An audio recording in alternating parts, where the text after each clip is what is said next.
but for those of you that don't know me, my name is Jessica Bagley, and I am a local children's book author and illustrator. I also do fine art, I do comics, do lots of stuff, and I also do graphic novels, which is super exciting.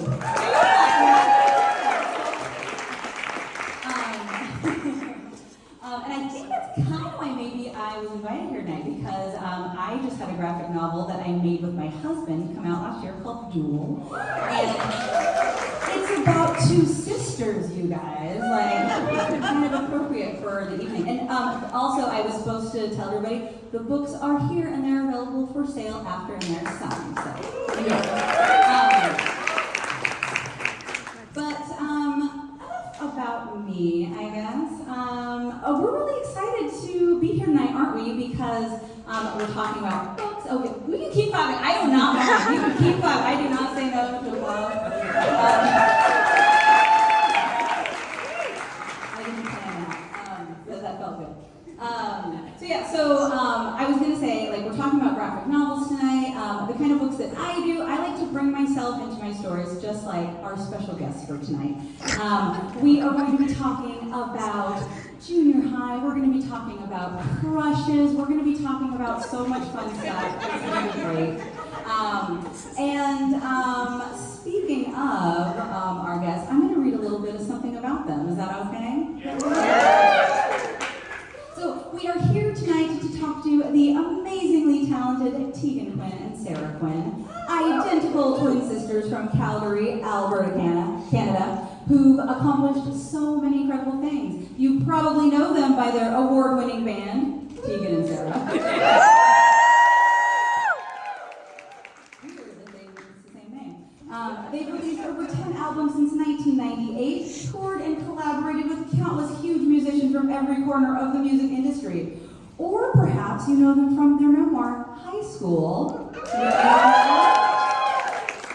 which is their origin story of their complicated journey of sisterhood and their rise to find their music. Or maybe you know them from the incredible TV miniseries that was High School, that was based on High School. It was on Amazon Prime. Fantastic.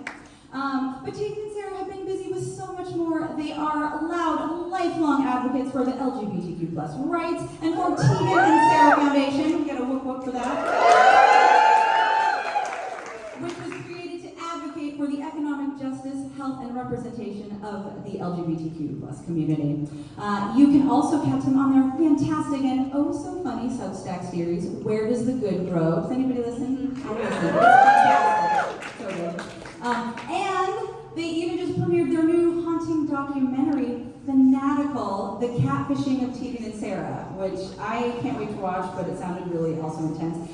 They premiered that at the Toronto Film Festival just recently, and it's about the personal perils of being public figures on social media, so you know, it's a cautionary tale, but we can keep going, we can keep laughing. Okay, so when they aren't doing all of that stuff, they are now making truly awesome and best-selling middle grade graphic novels with all of their free time that they have. Their duology, Junior High, and Crush, illustrated by the incomparable Tillie Walden. They're about growing up, friend dramas, sibling clashes, discovering music, and of course, crushes.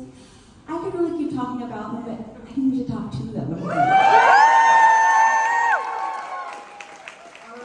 so it is my absolute pleasure to welcome to the stage recovering middle schoolers, Tegan and Sara.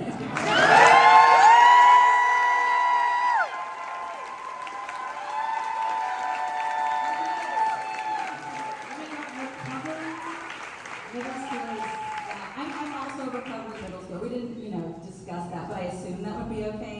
I 100% want to get a hat that says recovering middle schooler. I feel like that could also be a really good tattoo because, those wounds never go away. No, I bet there's someone in here who tattoos. We could do that right now.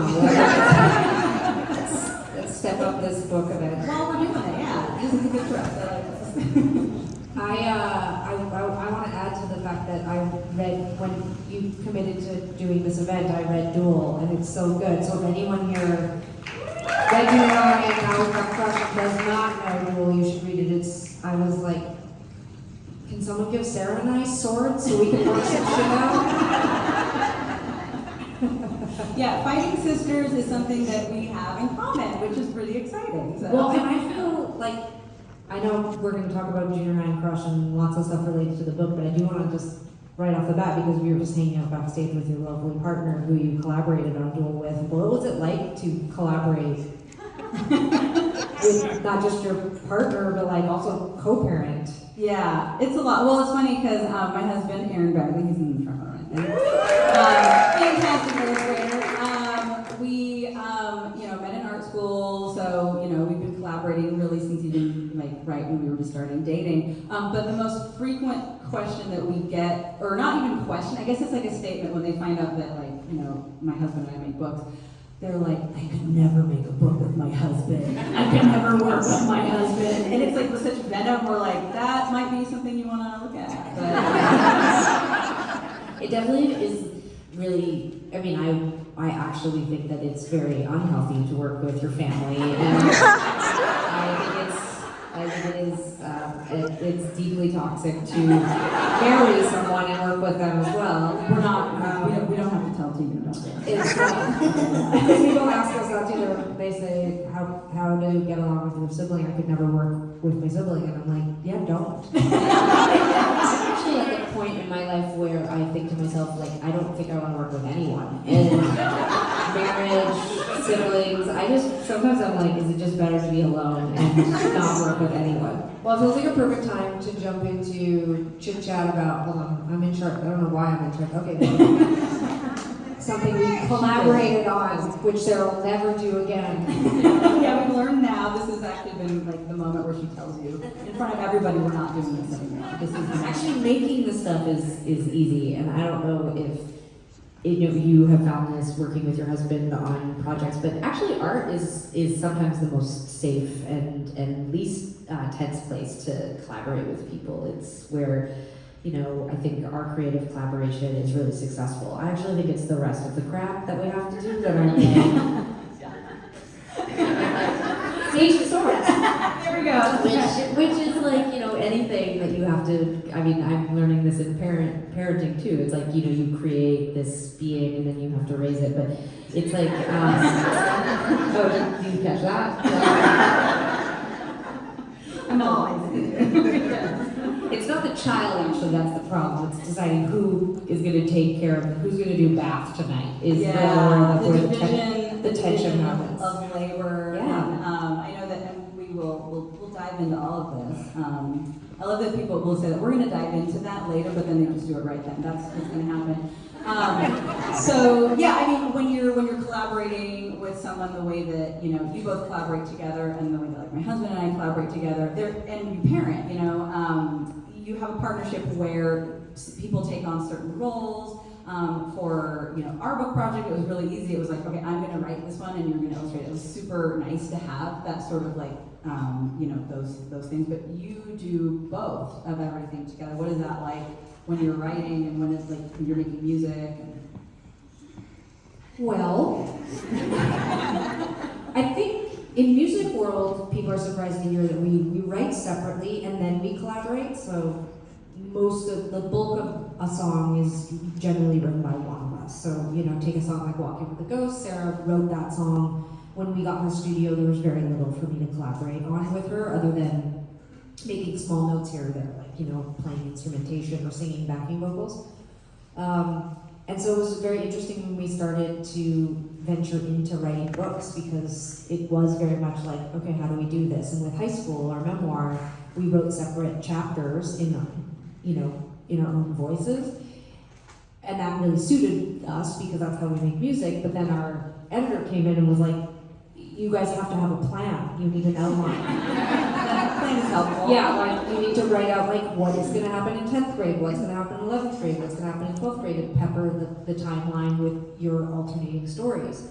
And so when we started on the graphic novel duology, first with Junior High and now with Crush, we had to start from a completely new place. And Sarah was feeling really amped up and excited to jump into it first. We didn't know when you write a graphic novel, you have to write it as a script. You have to put in all the description and the scenes and for your illustrator. And So they'd sent us a couple samples, and so Sarah was like, I'm gonna start first. And I was like, thank God, because I have no idea how to do this. It's like, Sarah's much more organized and precise. So she wrote the first couple chapters as a script and sent it to me, and we just went from there. And it felt very much like a choose your own adventure. I would get Sarah's chapters and be blown away and be like, wow, this is what the characters are doing, and who's this new character? And then I would write the next few chapters. So when we jumped into Crush, it was very similar. We just kind of went back and forth, but it was a little harder because it wasn't so much based on our life. It's a little less autofiction and it's a little more just pure fiction, because we really, really went off into imagination land with Crush, and we took the characters in a completely different direction than we went in our lives. And so there was a little more back and forth about what should happen and where the characters should go. But yeah, so I think we've learned how to collaborate. Very long way of saying that we've had to learn how to do it with the books, because we don't do it a lot with music. That's really cool. I mean, I think like whether you're a writer or not a writer in the crowd, I think it is really interesting always to hear how people work together on projects. And so for those of you that aren't as familiar, Crush is the second book in the duology, which is sort of a different, it's a middle grade version of your origin story, your memoir. So like if you are familiar with high school, their memoir, it's real. It's real stuff, So this one is like, it's for a younger audience, so things have been altered. Junior high was really about like getting to know young Tegan and Sara and like their friend group and like all of these like really like sweet and tense friend and family and crush relationships. Like no drugs or stealing. Yeah, I was like, oh, no drugs in this, interesting. Yeah, probably better. And then Crush is really awesome because it's like part two. It's like what happened next after you sort of know everybody and after everything is sort of like familiar. You already know that you guys are making music. And it's really kind of about like, oh my gosh, like how did they become like Tegan and Sara the band? Which I think is super, super cool. These are the books up here, if you kind of looking. Yeah, and so I think, Crush, well, it really focuses on sort of like your musical career side of things. And was it really fun to write about your musical career, like sort of through this like new lens of like we're like kids instead of like you were older when this really happened? So yeah, and I mean people talk about this in art a lot, but it is cathartic to like go back and take, for example, there's a scene in the book where our mom takes us shopping. We're going to be doing a photo shoot, and this is definitely based on something that my mom would do with us every year before we would start school. She would take us shopping, and she's really fashiony and like very cool, and we weren't. And so, and we also hated shopping, and we hated clothes and our bodies, and it was complicated. And so to, take elements of that anecdotally to put it into a different kind of, story is cathartic, because it's not the experience we had. In the book, it's sort of awkward and a little, like we're definitely nervous, but the outcome is really positive, and we feel good about ourselves, and our mom is great, and cool, and patient, and understanding. Yeah, after it was really kind of surreal because I was listening to the memoir on audiobook and then watching High School the miniseries and reading the graphic novels. I was like, these things are very different. Yeah. I mean, I have so much respect for my mom. I mean, she would be dragging, since we were little kids, dragging us through. Let me just quickly say, my mom was so into fashion, and she was so into style, and she gets, in her mind, this lucky draw of like she gets twin girls. She's so excited, and she's young, and she's like young and just Did not want these ones in this. No, we would just like cut all our hair off. We called each other brother until we were 7, and we wanted brown snowsuits. And it was like she was imagining, like, I think very cliche, like I'm gonna brush their hair, like all this kind of shit. And we were just like, we wanted nothing to do with clothing. She wanted dolls. She wanted Barbie and Tarzan. She wanted, like I was supposed to say normal girls. That's wrong. don't normalize that, Sarah. Like, just, you're fine. Anyways, but I feel like, you know, then we would go with her to the stores to go shopping, and her big thing was get away from me, because they would just be like standing next to me. Like, she'd be like, look at the clothes, and be like, I don't like it. You know, like whatever. So it was hard, and I feel sorry for her because I'm still doing it with my wife, and she's like, get away from me, look at the clothes. And I'm like, it still happens, I haven't changed. So, but yeah, in the book, it's so fun to be able to take the sort of like, the gesture of like, my mom wanted to help us find our identity, and she ultimately did in real life, but also in the book. And I think that, you know, like, it was fun to be able to take a more stressful, upsetting circumstance and sort of like fluff it up a little bit for a younger audience. And I think hopefully it's aspirational. It's not, you know, it's not smudging the reality. It's just sort of taking it in and hopefully bestowing some wisdom, you know, how maybe my mom could have done it slightly differently, and maybe we'd be Yeah, it feels slightly very easier It kids. feels very much like the mom in the book is like, oh wow, she's like read all the things, she's not making mistakes. But in like We in had to do real this life. because my mom was She was so very upset upset about by high homework. school. So we were like, you're gonna love junior high. It's true, I gave her, when I let her read junior high, she was like, this is exactly how it was. This is how it was. This is the truth, this is how it was. You were beautiful, gentle, sweet kids. You were not taking acid, sneaking out, having sex with girls, and lying to me. Sure, it's somewhere in the middle. Something for everybody. Well, I think that's a beautiful thing. I'm really curious too. So you're talking about like, you know, writing about this stuff. Obviously, you've really come through it for like the memoir, but doing it for this, like even writing these like really sort of not sanitized versions, but just like positive, like sweet. Like everything's very like it's sweet and honest in the book. But did you still get like cringy feelings when you were writing some of the like, you know, ooh, like we're getting our bras, oh, getting our periods, like Reliving bras, periods, all of that was, I think, as Sarah said, it's cathartic in a way because those were really awkward, horrible things that we went through.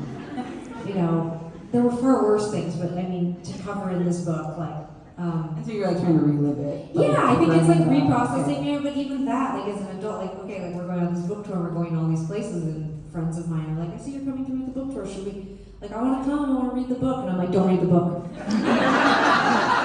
You know, I don't want you to know what it felt like to get a period in my bra. You know, like, it's like, I'm no further along, really, than I was at 12 and 13, so It actually makes me feel so mad at all the therapists that I've seen over the years, because I'm like, what were we doing in there? Like, I haven't fixed anything.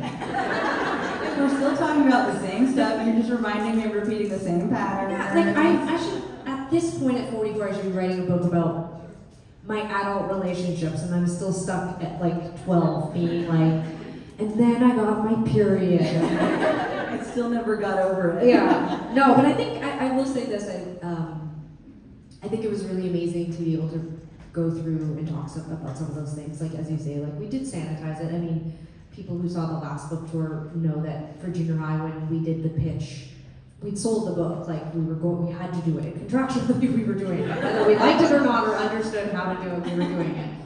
But I put together a PowerPoint presentation, not unlike the one you're watching now, but it was full of photos of us in junior high with storylines about things that we actually dealt with in junior high, and it was like, you know, gangs, fighting, sex, pressure, puberty, like all these things. And our publisher like had a meeting and was like, no,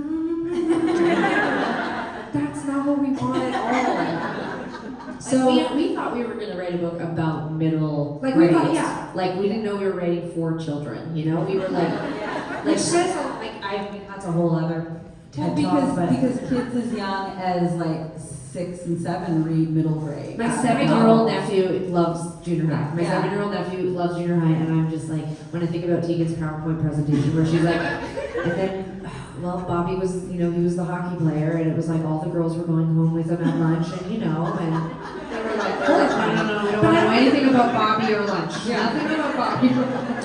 So, Girl, is there another slide that we can just fast forward to? I actually think this is where it gets interesting, is that, well, first of all, in junior high, it was just amazing to collaborate with Tillie Walden, because Tillie, also a twin, also queer, and really helped Sarah and I to find more of our emotional sense in the graphic novel. Like, we'd sent her, she said the longest script she'd ever gotten for a graphic novel with so much detail, but she was still going, but how do you feel? And which is basically a summary of 22 years of therapy. And with that, get over that hurdle. So don't do the math on the, Yeah, it was crazy. So she created these beautiful interstitials that would sort of like show young Tegan and Sara talking to each other, but from a feelings place. And to me, that was revolutionary. Like, it was, or revelatory for me. Like, I was like, holy crap! Like, we're using Tillie to talk to each other and process ourselves, and she's drawing our feelings for us. Like, it was both childish, like in a way that I was so delighted by it, but also felt very cerebral, like to see how I feel and be like, that is how I feel. I haven't had access to it. With Crush, obviously we still do that, but the exercise for me with Crush, that I think we both did, was there was a desire to have us process more of our career. People ask all the time, why did you write about being in the band? And we're not there yet, but we did take a lot of really big firsts for us in music that happened when we were adults, and we modernized them and also kind of put them into this world. And that was really, really significant. Like, I think that really opened up, because I do think this book is for any age. I do think you can find a lot in it, even if you're an older, person who's long past middle grade. Like, the reality is that the things that we're talking about and that we're going through, if you're an adult reading it, you're going to cringe, or you're going to be like, oh no, like, at least I hope so anyway, because I do think a lot of the things that we do in Crush, first photo shoot, first video, first telling your feelings to somebody, like, we handle it in a sweet way, but all the undertones of the discomfort and awkwardness and cringiness, it's all in there. Oh yeah, I mean, I think, you brought up Tillie Walden, and she's just a phenomenal, like, comics maker. Yeah, we can applaud Tillie. She's not here, we'll applaud her. She's amazing Clementine books. She really did some amazing stuff, I feel like, with what you're saying. Like, even though it was very sweet, like, she could really capture the, like, intensity moment. Like, she does these really hilarious, like, facial expressions sometimes, and then there'll be a slide later where you can see the interstitials that you're talking about, where she represents Sara and Tegan, and they're in, like, their own color, and that's, like, the sort of the color that helps the reader sort of see what they're feeling individually, like, as these things are happening simultaneously. And it's really, really special, and it kind of, like, it makes you you're not just reading a story about something that happens, you're really understanding, like, those under layers. So her art really, I feel like, brought that out also. Like, she was so great. Like, yeah, the colors, she's very emotional because she doesn't use panels. It's like all very fluid. So there's a lot of subtle things that she does with her line work, her expressions, and her colors, that it adds to that, which I'm sure that was part of your response to when you saw the work. Oh my God, we were like, she made the books so much better. It's really fun to write the stories and do the script, but I feel like really hope she got paid way more money than we did, because she deserves it. It takes a long time. It's an incredible amount of work. It's an incredible amount of work, and she does it so, I don't know, she just is such a cool artist, and she's so brilliant and fun, and she really can, like, she speaks with such passion and wisdom, and she's so eloquent, and she just really nailed it. I adore her. I feel when our publisher wrote us to say it's just going to be a duology, I felt like she was breaking up with us, and I was like, Tillie, do you hate us? She's like, no, I'm just busy. Back off. She's my perfect kind of girl, actually. She's just like, you're coming on too strong, I'm busy, leave me alone. That's amazing. Well, she did a really beautiful job with both books, and everybody's probably asked, like, will there be a third? But no, because Duel. I absolutely hope we can work on something else Yeah, with her, but I think we're something done with mining our childhood for now. for now, right. So awesome. I feel like, there's lots we can talk about. I want to be sensitive of. Sure. Should we move into the next section? We can move into the next section. There's lots to talk about, but I'll try to bring that. But okay, a slide change is going to happen any second. Any second now. Or not. And he said, not yet. Hold on. Well, there is a question while the slides are changing. Yeah, good idea. Full time. Oh, You there we did, go, there we okay. go. Oh, this, okay. Yeah. This is gonna be good. So yeah, real life, before we like start talking about the real life stuff, I think that it is important to point out, because it might have, I don't know if it landed with everybody, so the books are set in like current modern times. So, you know, the kids have cell phones, they're wearing Crocs, you know, like there's a lot of really like current stuff, like current musicians are being referenced in it. Why did you choose to set it now versus in the 90s, which we're definitely going to talk about in a second? I mean, this was definitely the publishers Yes. encouraging us to keep it in this time. And to be completely honest, I went back and forth thinking like it would have been super fun to write about it as that time. But it was, I think, just actually a really fun challenge for us to think about it in today's world. And now, I mean, I could see it in both. I could see it being set in that time and it now probably hitting in a really different way because people are really nostalgic. Even people who didn't grow up in that time seem nostalgic for the 90s. Yeah.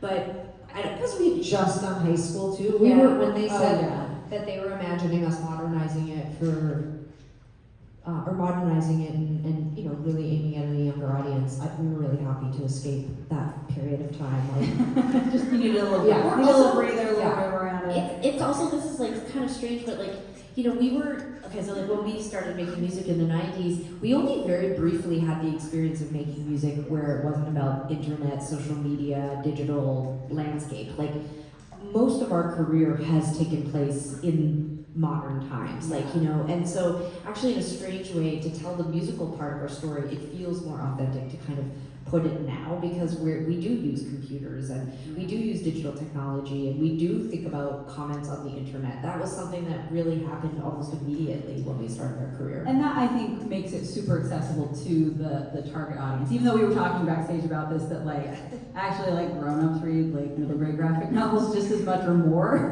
I think, than like the target group. But it does, it makes your reader feel more connected, I would say. So I thought it was really great, it was fun.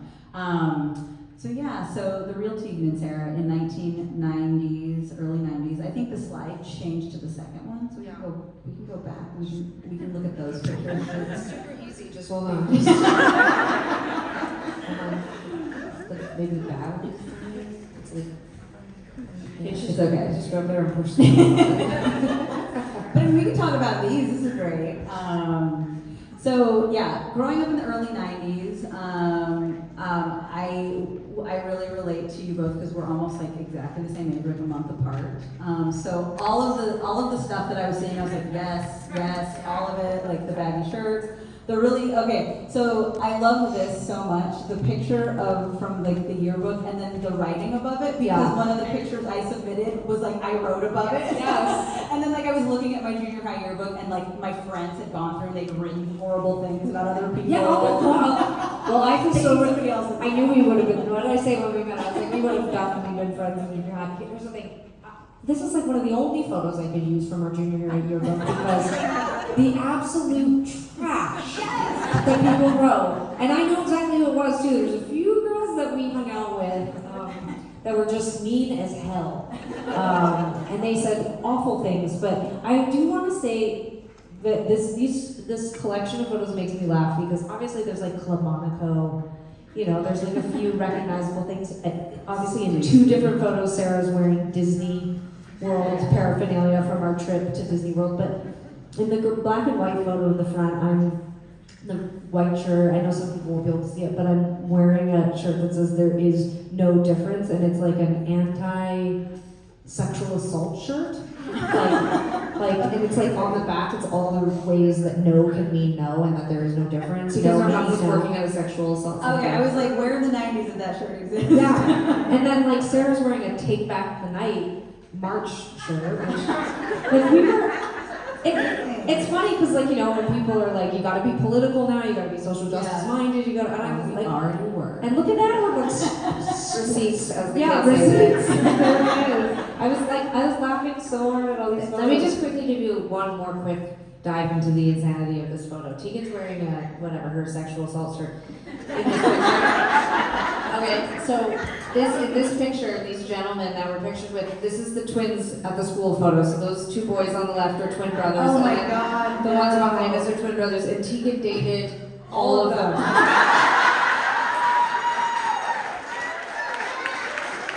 She literally dated every single. Technically, but basically, you dated Jonathan, and you dated Jeff, and you dated Brad, the older brother of Jonathan, maybe not. But I don't think I dated the older brother, but the twins in the back, I dated their younger brother, Michael. No, I dated. You both did, but yeah, whatever. But it was. But I tell you what. That also is not in the books because I'm sure a publisher would have been like, It's too confusing. no, it's too confusing. It would have been like a chapter where like Mikey brought me all of his hockey cards. And then I went out with him for like a week. They were Mormon. There was 13 kids in the family and they couldn't drink Pepsi. And then I was just like, this is too many. And then we broke up. All right, do you have anything else for this slide or should I keep moving? We gotta keep it moving here. No, I don't think so. Yeah. How do you really follow that? My cheeks hurt. I think we really did this slide up. Okay, there we go. Yeah, more of the Oh, same. you can see, So there I am in the shirt again. There is no difference. It was a good shirt. I also I love this, the like Carol Ann from Poltergeist, like jammies, like opening jammies. That was really popular that year was Yeah. full one-piece adult pajama sets. Yeah, it's kind of, that was a really big thing in the early 90s. I feel like when I was, prepping for this and then, I saw the photos, I was just like, there's so much of like my memory that's attached to like clothing and all of this stuff just felt really like, it just took me back. I mean, I'm sure that's probably what happens, but. Because we're the same age, so isn't Yeah. any of this like, did you have a year where you wore I wore onesies? overalls today because of the overalls. I was big into overalls, baggy shirts. I was more of the like, baggy shirt with like a Ren and Stimpy character or like a big sunflower. Yeah. Everybody had one of those. That was a big one. The cutoff jeans. Like the jammies where it was like breakfast foods. Like and they're like flannel. I don't know why that was like a thing. So much flannel. Yeah. I get hot just thinking Yeah, about it's a that. lot of them. It's a lot of them. Yeah. I was definitely like I was thinking about okay, what was I like then? And would actually Tegan and Sara have come out with me? I was really into cow patterns and like cows. I don't know why. And then I'm like, oh wait, it's still See, nobody knows. No, we don't. I was like, that's a really weird, uncomfortable thing, but I've committed to the outfit, so I'm just gonna do it. I just want to say before we move off this that I included the onesie pajama photo for one reason, and it's just because, like, it made me sad seeing it because, and because we weren't really doing anything particularly bad yet in 8th grade, but it was a rough year. Like, we disconnected from all of our friends. Like, we were all fighting with each other. Sarah and I were really like isolated that year. You could start to see just like I didn't include too many of the miserable photos of me, but I've been putting them up on Instagram. Some of them I can't even post. I went through a whole braiding my hair like Dexter Holland from Offspring phase. I actually wrote like you sounded pretty pissed off. Yeah, I wrote super pissed off, super sad, super miserable, and there's something about seeing the photos of us wearing the onesies that made me feel like it's not sad for us, I feel sad for my mom. Like, it must have been so hard to see us start to go through such a terrible time. Our bodies are changing, our hormones are, whatever, we're struggling with our friends, we're starting to be grown up, like we're starting to experiment with things we shouldn't, and then she bought us these like flannel onesie pajamas. Like she's really trying. Where it's like, still be the kids, and like there's something about like Sarah's earnest look towards the camera, and then me, like kind of distant and miserable and bloated looking, and it's just, anyway. No, but I think that I appreciate that you bring that up because I think that that's one of the reasons I'm assuming why you were even drawn to make this and explore it, because like we said earlier, we're also going to therapy about this. There's a lot of like stuff that we didn't process then. And so like seeing that stuff now, I fully believe that you can sort of like retroactively like feel that stuff. So It's okay. We are okay with the footy pajamas. We see you. I think I hope that this is healing the moment. Thank you. I do think that there's this interesting thing, and going back to the sort of like whether or not this version of our story is sanitized or not. Like, I wish that we've always worn how difficult junior high and high school, really our adolescence was, like almost like a badge of honor. Like, we've always been like so tough about it. Like, yeah, you should hear the things that happened to us or that we went through. But like, it now in my 40s, and especially recently, like becoming a parent, I have never allowed myself to feel like a kind of grief or like mourn the fact that it was hard. Like, I didn't feel like it, like I felt so proud of that, being a resilient person, being a person who had gone through a lot of things or who had carried a lot of really heavy stuff and had made it out on the other side okay. And I think like there's something about going back and looking at this stuff and wanting to sort of write something a little more aspirational, because maybe somebody will read it and it will help them sort of like shape their life in a different way. Because I love how tough my mom was, and I'm so proud of her for going back to school, and I'm proud that Tegan and I managed our way through queerness and body stuff and whatever.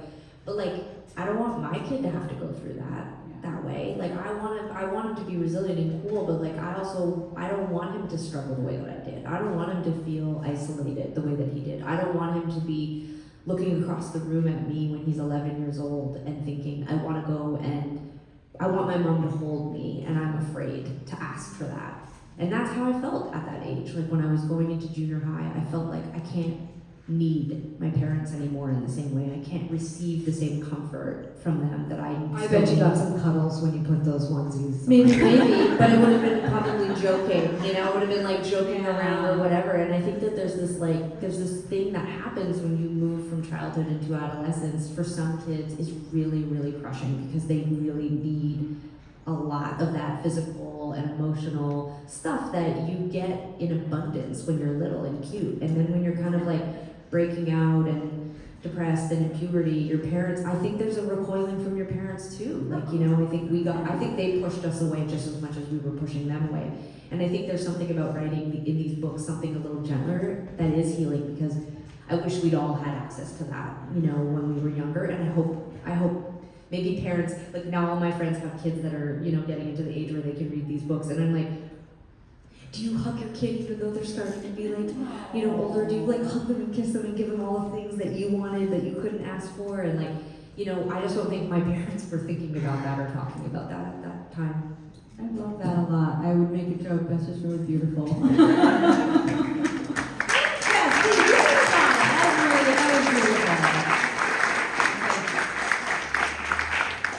It's a really hard time, and now we're gonna act out some of that hard time. Like, This is Tegan's idea. She wants us to act out some stuff. Well, on the last book tour, we were Talk therapy's not enough, we have to do play therapy now You're actually just all just witnessing this thing happening. Look, on the last book tour, they told us you're supposed to read on a book tour. We'd never been on a book tour before, and we found it very awkward. So this might get cut after tonight, but I did choose two scenes I thought were very funny and interesting and easy. This first one is called Behind the Scenes, and it's from a section of the book where, for anyone who hasn't yet read Crush, because I know it just came out today, basically... Why haven't you read it? Ugh, lazy. Basically where we pick up from is that Sara and Tegan, over the summer, they enter their band Gump into a music contest, and they play the contest and they lose, but they end up getting a manager. Well, I'm sorry, I mean, we're here for it. The whole presentation. Someone just walked out. Yeah. It's not a Sixth Sense, you guys. It's a pretty straightforward story. Spoiler alert, they start a band. Spoiler alert, they're both dead. And they crash. They're crushed. They like literally get They're crushed. just literally dead. They did say it was fictionalized. So that, They're ghosts. So they lose the contest, but they end up gaining a manager. And the manager almost immediately puts a ton of pressure on them to take their music seriously. And I think that we were really interested. We talk about this a little later, so I won't get into this too much, but we were interested in revisiting the beginning of our career, but through the lens of teenagers because these days people are becoming famous so young because they're on social media. So we really thought that that was sort of like an undertone that we wanted to cover. Just the pressure on all of us, but especially young people to perform and curate and amass followers and likes. And so in the book, Tegan and Sara are really pressured by this new manager to take music seriously. And so this scene that we're about to read is called Behind the Scenes, and it's a chapter where young Tegan and Sara are basically in their garage where their music space is, and they are going to have a conversation about going live on Instagram. And Jessica, you're going to play the narrator, okay, and you're also going to play our mom and the manager later on. What's my motivation? Okay. Well, older woman. But nice. Mom's exhausted by her twin daughters, and the manager. But never as exhausted as a real mother would be. And the manager is just thirsty and greedy in equal parts. Okay, all right, I can do this. All right, so here we go. Behind the scenes. Okay. Garage studio day. It's a messy garage filled with instruments, cables, and a laptop, and Tegan and Sara are standing with their guitars, adjusting their equipment. Is the tempo too fast? I think it sounds cool. Should we go live? Not yet. Let's just film our rehearsal at least. Stop. Ramona, that's our manager. Ramona said we need to shoot more BTS content. That's behind the scenes. This literally is, this could have been a conversation we had last week on our creative call with our managers. BT, what? Behind the scenes. I don't want to be on camera. Literally could have been last week. That's why I chose this. I don't want to be on camera. Ramona said we have to. When? She texted us. Well, I don't read her text. No, but I do, and she said... I don't care what she said. She's our manager. Exactly, not our parent. I'm tired of her telling us what to do all the time. Sorry. I'm a writer, not an actor. Exactly, not our parent. I'm tired of her telling us what to do all the time. Who wrote this shit? Well, now it's me telling you. Let's go live. One song. Russian is coming over. I gotta prepare my room. Your room is perfect, because I may have already told some people. Tegan strums her guitar. Please! Oh, you're ridiculous. Fine. Tegan sets up her phone. Okay, this angle's good. Ramona says Nite goes live every day. Nite is Night Fever. She's very famous. Ramona says. Tegan and Sara go live. Hi all, welcome! This is our first ever Tegan and Sara live stream. What's up, internet? This song is called Postcard. Fans comment as Tegan and Sara play live. Skater Faye says, OMG! Vince Mann says, Gunk forever! Chloe Forebrain says, let it go, Vince! That's an inside joke. Okay, I didn't get it, but... Sara sings. I'm not gonna sing. Mr. Face, I feel replaced. Put your postcard on my wall. Sing your name until you call. Thanks for watching, everyone. We're Tegan and Sara, formerly Gunk. The next song is called Climb. Actually, I wrote a new song last night, and I'd like to debut. Oh wow, a world premiere. We'll play that after. Climbed up on a That rainbow. song is dead. Like Gunk, out with the old, in with the new. Sarah's joking. I'm not. Sarah, Tegan. the song is not dead, just play it. I don't feel like playing anything, actually. We're live, Sarah. I don't like being told what to do. It's a request. I'm not taking requests. Sara steps away from the camera, putting down her guitar angrily. Hope you enjoyed the show because it's our last ever! Tegan ends the live stream. Sonia, their mom, enters the garage, looking at her phone horrified. Sara, Tegan, what are you two doing? Yeah, Tegan, what are you doing? I'm talking to both of you. That was very unprofessional. Maybe I don't want to be professional. We just got a manager! So, we could just be in a band, take our time. I agree, there's no rush. But Mom, part of developing is rehearsing and doing social media. I want to write songs and play them for friends, not make content. We have to. She doesn't have to, Tegan. But I want to. Well, I want to get ready for Brush Me. Well, sorry for wanting to play music. This is actually really healing. Mom! Sonia unplugs the microphone. Hold up, both of you, let's take a beat. Oh, there we go, very good. Tegan's cell phone starts ringing. Oh, Ramona's FaceTiming me. Tegan runs to Sonia and gives her the cell phone. I'm not here. I'm not here either. Ramona's face appears on the screen, excited. Hi, Ramona! Sonia, you ravishing beauty! Oh, well, thank you. Narrator says. Sorry, I realized this was a lot of help. You're doing great. Keep it up. Sarah and Tegan stand awkwardly by the door as Sonia tries to handle the conversation. This is Ramona. I love the sibling content stuff. Great BTS. It was incredibly childish. Are you kidding? It's better than TV. Put the girls on. You're not mad? No, but next time, let's see you resolve it. Show your fans that Tegan and Sara bond. Ramona, I think the girls might need to go a bit slower. It's feeling a bit intense. Good talk, Captain Ramona. Ciao. Sarah, please. Where are you going, Sarah? For the 400th time. Roshni, studying? Oh, sorry. It wasn't highlighted, I missed it. Oh, Tegan, you have to remember this band is both yours. I know that. Ramona is your manager, not your boss. I know. I'm the boss. Do you have homework? Ramona says being creative is my homework. Tegan, homework now. Fine. End of scene. You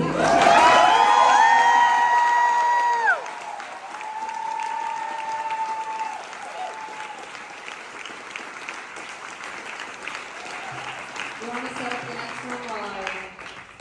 Okay, yeah, so we're going to do another one, no more drama. But this is a special one. Where is he? Is she going to do the thing? Oh, I see. Yeah, Oh, yeah, I yeah, see. yeah. Yeah. I was like, what does she mean by special? And she said it with such emphasis. We're going to need 2 volunteers. Wow. If I was in the audience, I'd be like, don't look at me. All right.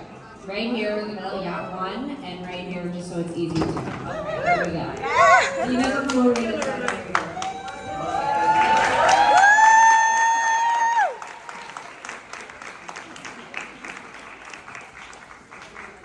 Okay. All right, so move. Oh yeah. Yeah, they're just not. You guys can come out. Yeah, maybe. I mean, Tegan, you're gonna play Noah, and you're gonna stand. You're gonna stand. Hold on. You're gonna stand over here by me. You're gonna stand by Sarah. This is like some kind of fantasy for Tegan, where she gets to be the drama teacher. And okay, and then I think you guys probably want to step up into the light a bit. Well, you're pretty lit. Okay, everyone can see. Okay, so this scene, have you read junior high? Okay, great. Have you read junior high? Okay, so you have a general idea what's about to happen. Okay, so the scene we chose is called No More Drama. Did you read Crush yet? No, it just came out. Okay, no, just in case. I don't want to explain the book to you if you've already read it. I don't want to offend. Well, this might be helpful to the rest of the people. Okay, yeah. So this scene is called No. I'm not sure it's only important for the actors to know. It's probably you're right. Important for the audience. You're right. Sorry. As you can see, I am multitasking because I'm running the slideshow too, and and I have to remember to turn the mics on. It's my one. It's going great. I love chaos. I told everybody I like a little bit of chaos. Okay, good. Are you guys having a good time? It's not going too well. Okay, before we start, what is your name? My name is Taylor. Hi, Taylor. Nice to meet you. Hi. Do you want to tell everybody your name into the microphone? Cassie. So Cassie and Taylor are wonderful, wonderful audience members are going to help us do a scene from the book called No More Drama. And basically, at the end of junior high, you may remember that Tegan and Noah had a huge fight because Noah chose to kind of be friends with the kind of mean girls. Everybody sort of remember this in the last book. And so we start Crush with Tegan and Noah not really being friends with each other. So this is the first scene where Tegan and Noah kind of see each other after a summer of ignoring each other. And then we're moving into this sort of complimentary storyline of Sarah with her crush, and they're having a conversation awkwardly as well. Okay, and I think it'll feel awkward because you're back. It's true. Yeah. It's gonna be awesome. Okay, it's a metaphor. And Jessica, you're gonna be reading narrator And the drama teacher. and the drama teacher, which you're gonna do amazing. So, setting the scene. Oh, hold on. Oh, I could do narrator because they're right against each. They're like, oh no, narrator. Yeah. Okay, so, well, I think we're doing well here. Let's just jump in. Okay. We're feeling good. We're ready. Are we ready? Okay. We need a breathing exercise. I'm just kidding. No, A big breath in. Here we go. School auditorium day. A teacher stands on stage in front of a group of students. The atmosphere is relaxed, with bright stage lights and the soft murmur of excited students. Drama teacher. All right, welcome to drama. Let's do a little warm up. I want you all to howl at the moon like wolves. Ow! Excellent. Now we're gonna get into pairs. You're not there. It's just Adding friends. Okay, Yeah, yeah. So it didn't seem like just the two of you were in the class together. I think we would have sold it. Yeah. Sounded good. We're going to do trust falls. Let's see. Evan, you with Samira, Talia, Clover, Tegan, Noah, pair up. Walter, Tim, Jane, Pete. Tegan and Noah as they exchange nervous but determined looks, ready to trust each other in this exercise. The scene transitions to the trust falls. Tegan and Noah stand facing each other, a bit awkwardly. Let's get cracking. Please don't drop me. Why would I do that? Tegan and Noah prepare for the trust fall. You want me to go first? You trust me? I know you would never drop me, or did you? They exchange a meaningful look, hinting at some past tension between them. You kind of did. You're right. I'm sorry, T. I really am. Tegan gets into position to fall into Noah's arms. She starts to fall back. And Noah catches her easily. There's a moment of relief and reconnection. Perfect. Switch? The scene cuts to them switching roles, with Tegan catching Noah this time.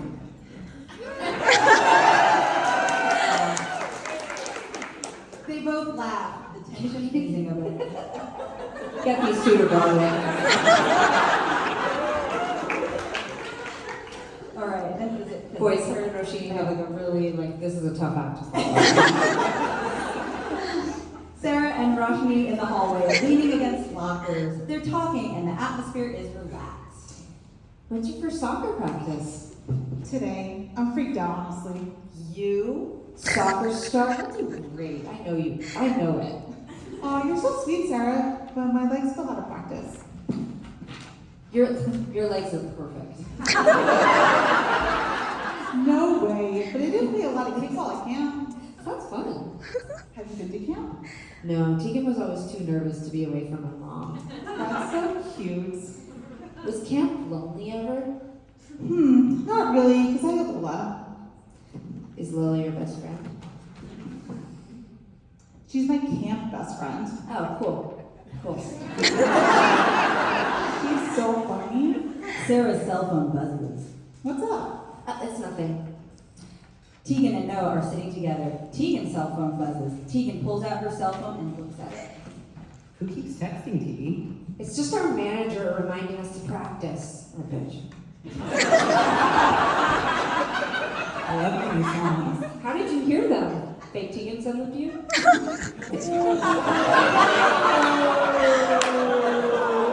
That's promotion for FNAF.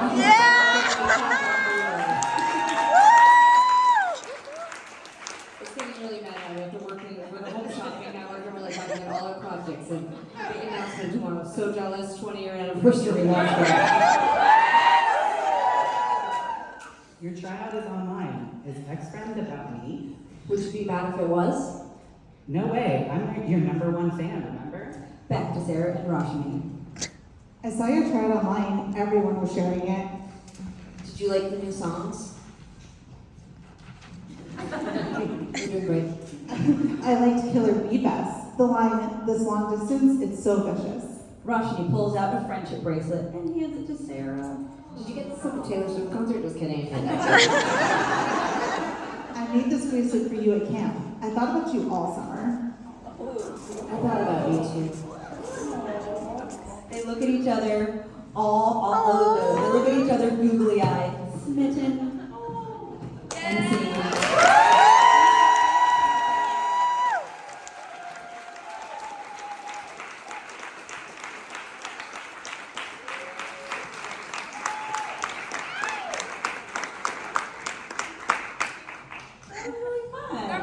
I kind of forgot that we were doing other things. I just was like, okay, who's next? What's next? What's next?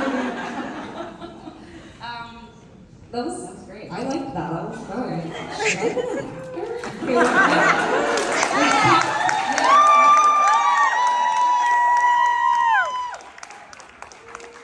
There'll be comment cards at the end so you can fill out how everybody did.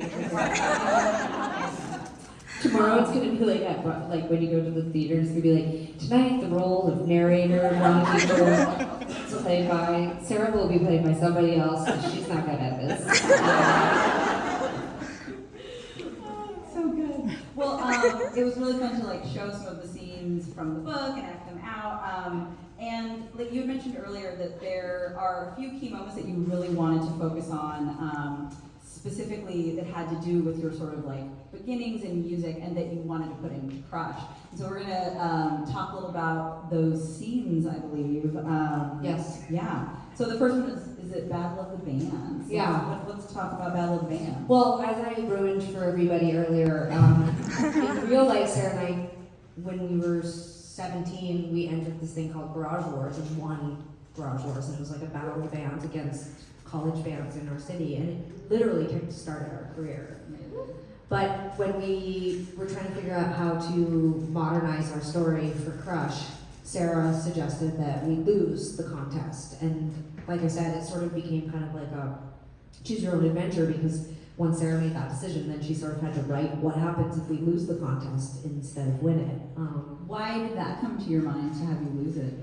You know, I'm afraid to take full responsibility here. I think, there was a lot of conversations with our wonderful editors who were always helping us think about where can we naturally add some conflict in, not just us bickering all the time like that. It's like there's lots of silly bickering, but there, structurally we needed some things to happen in the book.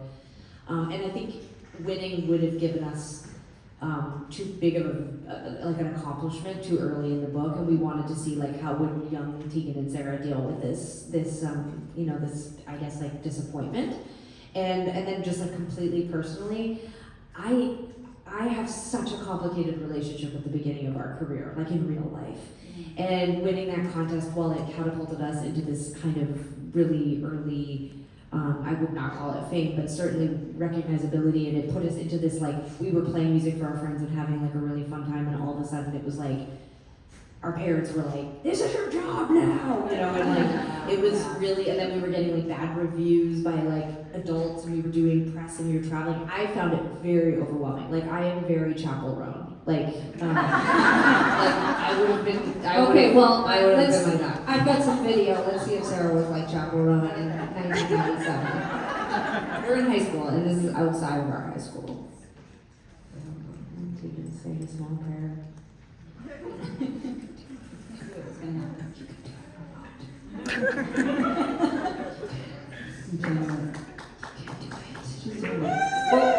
Can you just hit the space bar? Yeah. I guess I could have offered also. I'm like, no, you got it. You're fine. There we go. Okay. Starting to turn toward final exams, graduation, and summer jobs. Of the 17-year-old twins, Sarah and Tegan Quinn, their thoughts are starting to turn toward a career in music.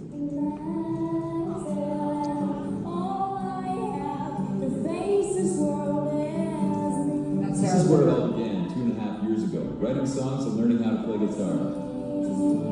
And it might have stayed here if the twins hadn't entered Garage Wars, an annual fight to the finish between rockers and punk bands. We're like two little 17-year-old kids sitting up there and saying what we want to say, and we don't have nothing to hide behind. And maybe that's what the difference is that I mean, the music industry, saying things that you wrote down to yourself, that's very, very, very intimidating. They earned higher marks than any band in the 7 years of Garage Wars. It's something they find a little overwhelming, but very exciting. That's our rock.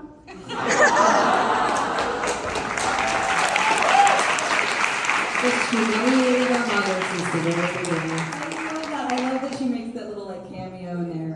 Because one of the things actually I was curious about was, you know, in the book, your mom, she really is written to be like, are you sure this is okay? Does this feel comfortable? I think this might be going too fast. And there's like a lot of concern to sort of preserve, you know, to balance it, not to preserve, but to balance everything. Yeah. Like there's this really beautiful moment, like, I'm gonna spoil it, it's really sweet. But there's just a really beautiful illustration when like, you know, it's like after, I don't remember if it's after one of the things, and then like they're taking you guys in because you'd fallen asleep from the car and your mom's like, oh, like we used to do this when they were little, and your stepdad's like, they're still little, and like, It's springtime in high school, you probably thought they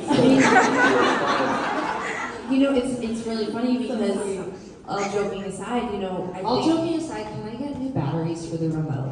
I think that the you know, going back to the one-piece footy pajamas for a second, I don't think my parents just physically could have carried us in their arms like they do in the book, but that's what we wanted, and so to write it in that way is sort of like a nod to that feeling of, I wasn't ready to be in the newspaper and on the news and winning contests. Like, the fact that Tegan and I could, or that we did, was beside the point. I think that I longed to still be a kid and be protected from all of that. And, you know, I think you know, to bring it to sort of like the today, I guess. to bring it to the today, I think there is this pressure. And it's not just about being musicians and being on social media. This is getting the best grades, doing all the activities and the sports, being the best that you can be. Where are you going to go to college? How are you going to get into college? What are you going to be when you grow up? Like, we put so much pressure on kids. And, you know, I think that our parents were the same. You know, our parents were like, God, we just want you to have a great life, and we want you to seize these opportunities that are in front of you. And so there was this dilemma for all of us when we started to have that happen, when we were 17 and trying to also study for our biology 30 exam. Like, it was sort of like, which things do we say yes to, because what if these opportunities don't present themselves again? And then also, our parents were protecting us. I think you can't also erase, I mean, we were so excited.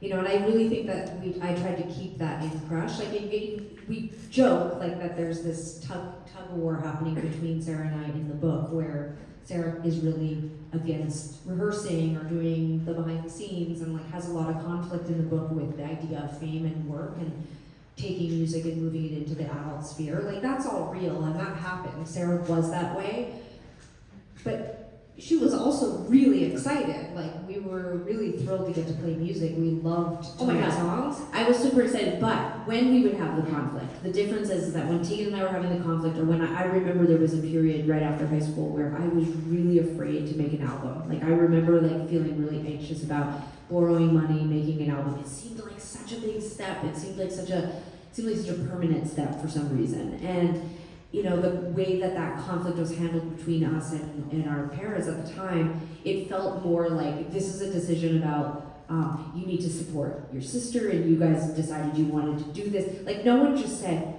what's happening? Are you scared?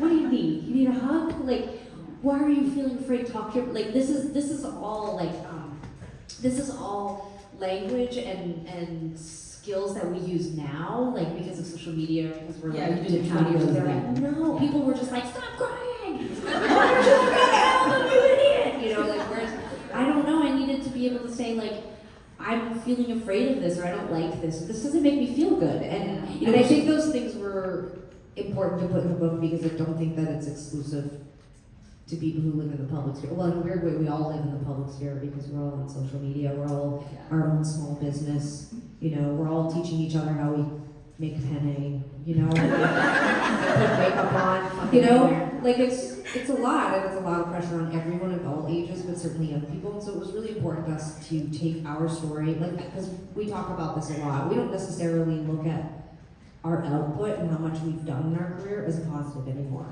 Like, we're in a phase right now where we're acknowledging that we've been on a treadmill outputting so much stuff because there's a part of us that feels like we have to, you know? And I'm sure as you get older, as we're the same age, you start to just reflect on other things. I'm sure you relate to this. You start to be like, you're a parent, you're balancing your relationship. I think the difference is that I didn't start like my career at 18. yeah. But no, I mean, all of this, it's like, I think it's all very, very true. There's so much of those times that you didn't have a language for things. There's all this pressure to like, you know, perform and be prolific and then to hustle and things, especially as women. There's just like all of this on us to like do all of it. Yeah. Or if any of it falls, then you're just terrible, which is not true.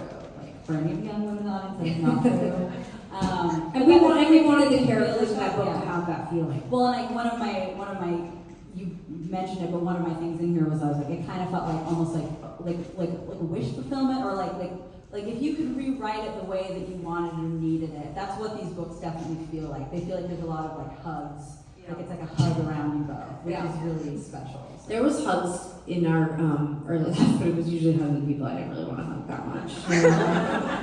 So much hugging, yeah. Which is funny because I saw you, I'm like, I'm gonna hug you. No, I loved your hug. Your hug was great. That was a real hug. I gave you a real hug. Actually, it was awkward. I was actually trying to hug you from on the sounds, you know.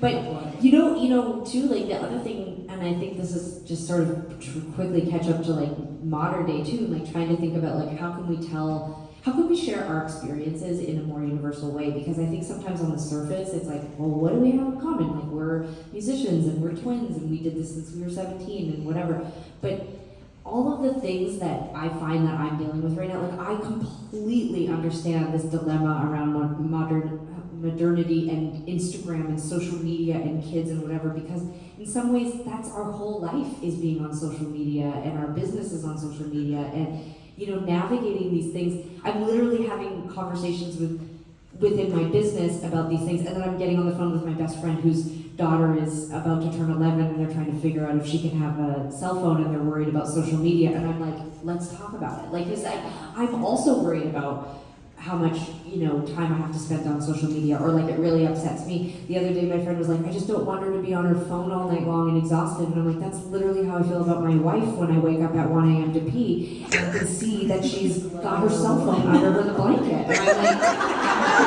she's 40 years old, and I'm like, get off of your cell phone. It's too much screen time. He's like, I know what you're doing over there. It's too much screen time. This is interesting because this is reminding me of one of the first times that we were. It's interesting in the book. Obviously, we highlight like this contest, but then we also highlight the first photo shoot that young Tegan and Sara do after they lose the contest, but they still get attention. And then they do a video shoot, which is the next screen. But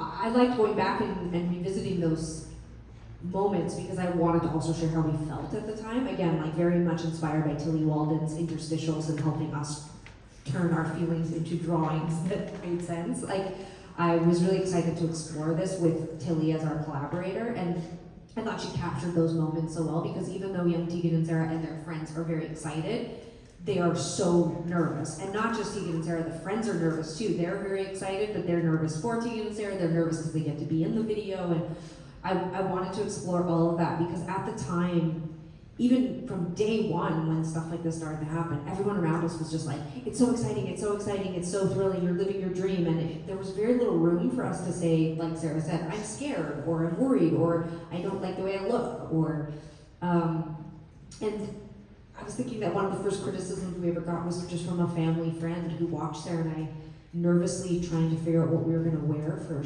first like real show. And she told my mom, she was like, they're so vain. That's awful. And I think it was just like, it was just a side comment that nobody thought that would hurt our feelings, but my mom commented to us and was like, can you believe she said that? And I was like, why would you tell us? But then, here I am 26 years later, processing it from strangers.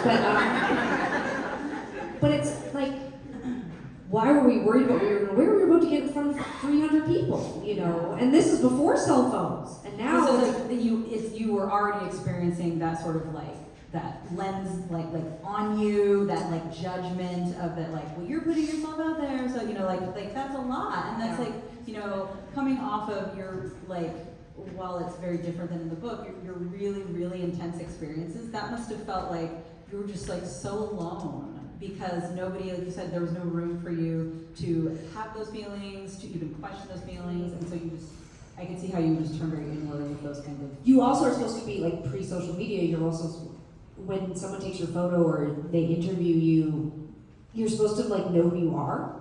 Our whole life in society is about knowing who you are and projecting it to the world, right? What the hell do you know about yourself when you're 17? And you can see it. These photos were all taken. There's a lot of haircuts. Yeah, this is all taken in about 6 months. Sarah, for the majority of those photos, has her hair from high school, but I'm like, cut my hair off, then I shave my head, you know, then I like. Excuse me, that photo next where you. Yeah, now then. I have blonde spiky hair. That's a pretty extreme haircut. Yeah. Oh, and there's Taya, and there's Taya. But my point just being is like you can already see us trying to figure out like what is our identity, because we weren't out yet. We had not yet said that we were lesbians, but we were grappling with that because all of a sudden we were doing interviews mostly with adults and mostly men, almost all men, and they were saying, "So what are your songs about?" And you're like a 17-year-old closeted girl in the 90s, and journalists are coming through high school.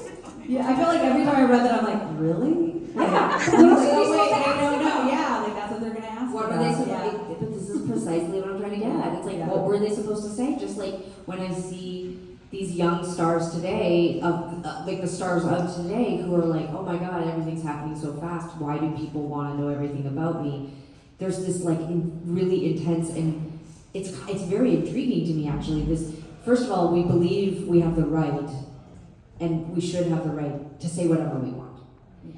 But then we also require, demand, expect people to comment on everything, to share their opinions about everything, whether they're 17 or they're 70, whether they know anything about it or if they just found out about it yesterday. Like, there's this really complicated time. So what we were feeling back in the 90s, I mean, God, I can't even imagine how high voltage that feels to kids now, because we were like, I mean, just like so intense. I have such empathy. And I think, you know, it's going back to that thing of like, it does feel somewhat aspirational, but like, my biggest piece of advice to anybody doing anything right now is just like, slow down, get offline, you know, like zoom out. Like, it's just, I feel like a broken record right now because I'm like, I think we're just like, our feet are on the ground, we're literally grounded here. Like, we're okay, like we don't have to be in here. And all I wanted when I was that age doing this was for somebody to say that. And I think we look for ways to do that in the book because, yeah, you're just flying at 1,000,000 miles an hour, and it's like suddenly you have a puffy vest and short blonde hair, and you're doing a photo shoot down here, you know? For the record, I'll point out, one of my questions about the photo shoot was, were you scared? So Terrified. I care for people. I mean, we feel very seen by you. Yeah. I'll tell you what. It would be super scary. I'll tell you what's scary is a music video. Yeah. Okay, so you're talking about like being blasted. We're just gonna watch 30 seconds and then talk about it. Tegan was so natural. Look at her, she's fine. She's like rapping away. I'm just like, get me out of here.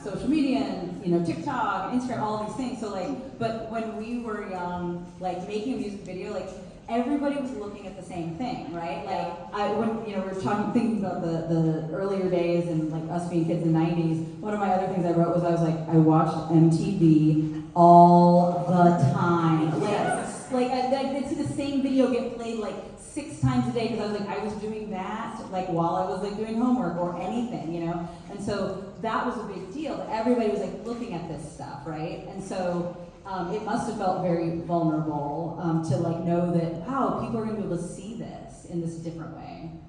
I don't think we thought anything about it until it was happening. I don't know, guys. I don't know. It lends itself to this conversation of like, what were we? I mean, by the time we made this, we were 20. You know, so we'd been out on in the scene for 2 years, and we were on our own. We were living in Vancouver. We moved away from home. We'd signed a record deal, and I don't remember anyone talking to us about the cost. I don't remember how we chose the director. If we chose the director, We did. It was it was Sean. yeah, I loved him, but like, how did someone just say, "Oh, yeah, we should use him"? Yeah. Like, it wasn't like we were given like 15 choices. No, we were like, we loved that video by Len, "Steal My Sunshine." Yeah. He has the vibe. I was like, That's- I he think they shot were it. laughing. I don't think they were laughing at you both. I think they were. No, laughing we were like, laughing This at is us. like feels like It's a vibe. It's a total early vibe. 2000. Yes. Like it was very. Much We showed like, up there, they dressed us, they were like, The best. here's your stylist, and they, put us in the outfits, and every video we made, And probably to this day it would be the same, but the big thing that I really learned at that time that I didn't like, everybody we had to collaborate with was a man. Like every photographer was a man, every video director was a man, and again, I'm not trying to be like, I probably would have felt just as uncomfortable if it was a woman, it would just been different kind of discomfort. But men, and I always think it when I watch this video, so many mouth shots. Like really watch this video, like how much more do we need to see my crooked bottom teeth? Like it's just like, I could, if this wasn't a book about middle grade, I would use more graphic words to talk about what I'm trying to get across, but it's like every time we would do these videos, it was like, I can remember this feeling of like men being like, filming our mouths, telling us to close our mouths, open our mouths a little bit, look softer with your mouth, like everything was about our mouths. And I remember, and I only bring this up because it was crazy, and I remember just like, people would be like, you look a little uncomfortable, like, and I'd be like, really? You know, or they'd be like, are you not having a good time? Like, you know, like, this is so fun, isn't this cool? And I'd be like, I guess. Like, I would have to really, really shut my brain off. Even like, you know, our very first TV experience was David Letterman, and on the surface, for years we would tell people what a positive experience it was. But when I would really go back and think about the experience, what I would really think about was like how Paul Schaefer had been extremely friendly and really, really wonderful with us. But everybody on that show was a man, and all of them were really friendly with us, but like in this way where they were like, so, you guys are gay, that's really cool, gay, huh? You guys are, you guys are lesbians, you're two girls that like, we were like, it was a very friendly show, everybody was really nice to us. But when I look back on it, I'm like, we were 19 years old, and it was like men in their 50s and 60s and older or whatever. And those were the kinds of moments where I think it was like, we were having a good time, and we were like, wow, we're on David Letterman's set. And then there's also this like thing that it's just in there, like, you know, like rendering for the last 25 years. I think it's starting to make sense. It's starting to make sense. Yeah. Like, yes, I was always having an interesting, exciting time while also feeling this weird feeling. Well, what was the feeling? And it was like, well, because I was a little girl in a grown-up world with people who weren't sensitive to me.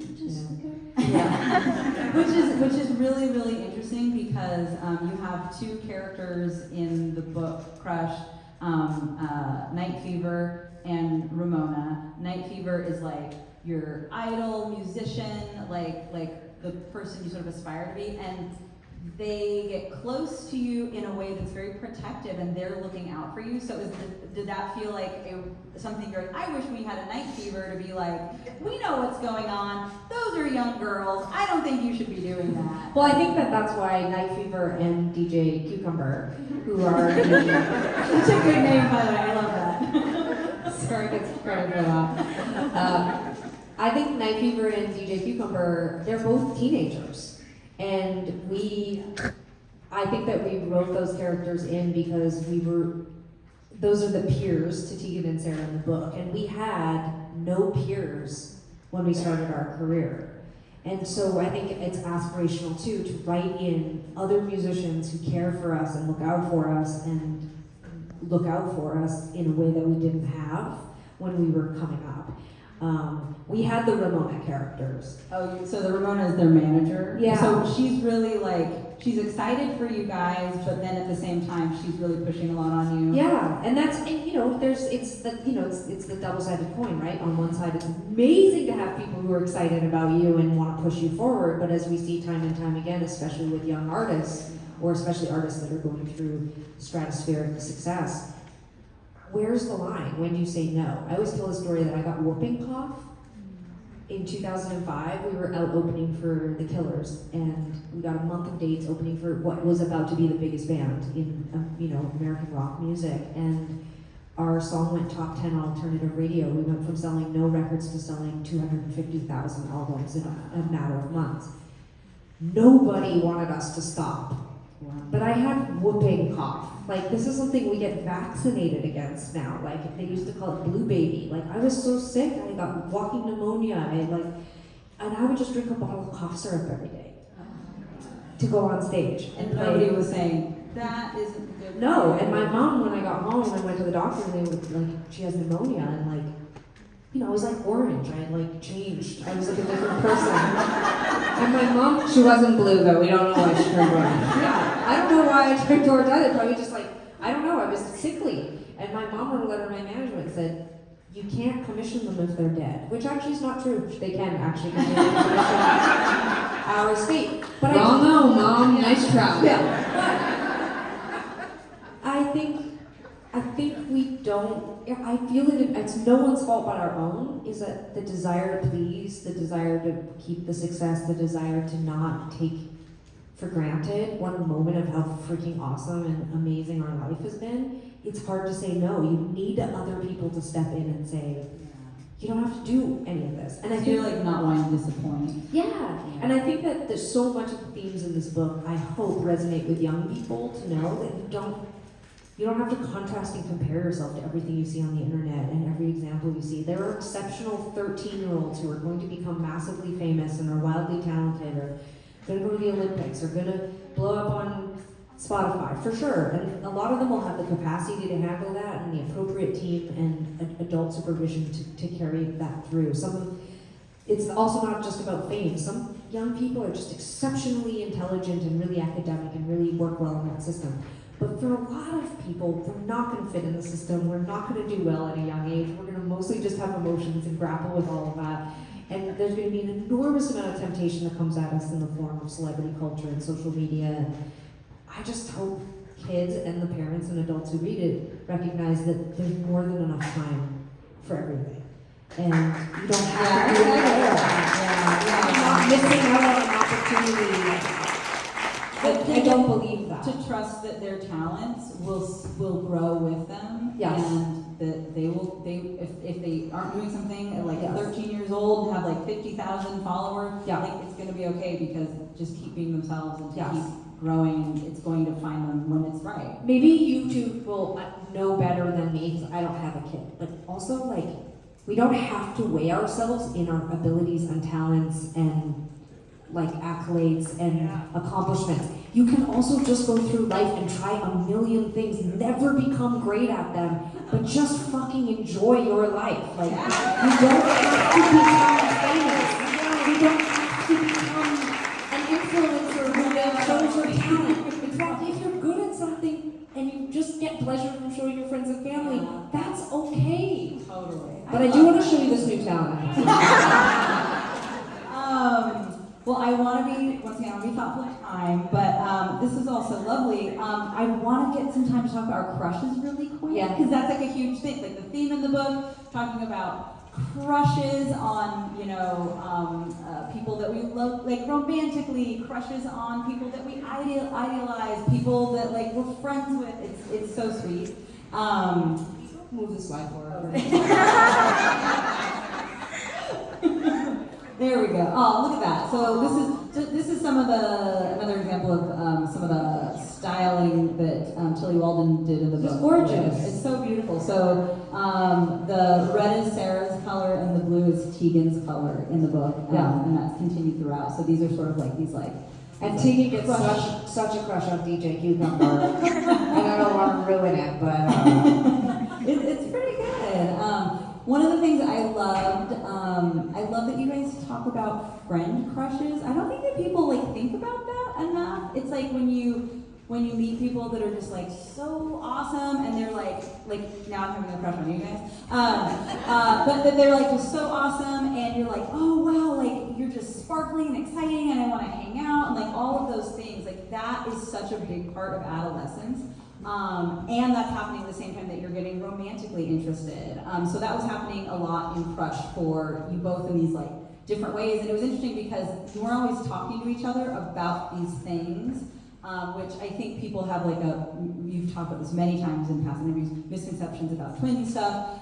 You guys aren't always communicating the same way like with each other, and you don't always really know what's going on, even though these things are happening at the same time.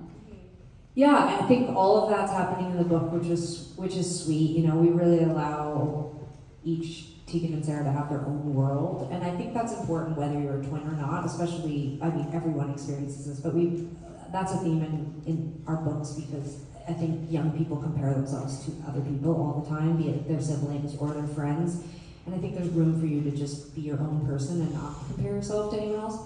And I think it was super important in Crush for us to not forget the friends.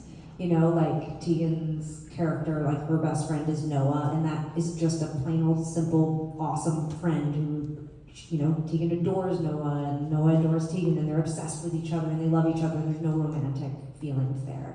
And I think for Sara, like her best friend turns into someone that she wants to have a relationship with, and so we definitely try to reflect all the different kinds of friendships, and they really are loosely based on our real first serious crushes. And also too, like you really touched on this idea too that I think about a lot, and I thought about it a lot when I was writing high school. And I used to think it was because I was queer. I don't know if I completely totally subscribe to that anymore, but I struggled to figure out, like, I had so many crushes, and it was sometimes because I wanted to be like the person. Sometimes it was because I was like interested in them romantically. Sometimes I wanted a more, for a long time I sort of confused my desire with needing mentorship and needing support from somebody who could teach me something and sort of mentor me. I would get crushes on older people, and I would feel funny about certain teachers or my mom's friends, like when she was going to college. Okay, now you're sounding. No, not like that. I just mean like I would feel I would just like when my mom went back to college when we were in elementary school, like when her friends would come over, I would hide. You know, like I would hide, like not like hide like a little bit, hide like hide. And you know, and I've reflected on that now, and it's like I don't think it was a crush, like a romantic crush. It was just like I longed to be seen by people that I admired, who I thought had something to say, or who had something to give me, or who I was curious about, or whatever. And I was really like.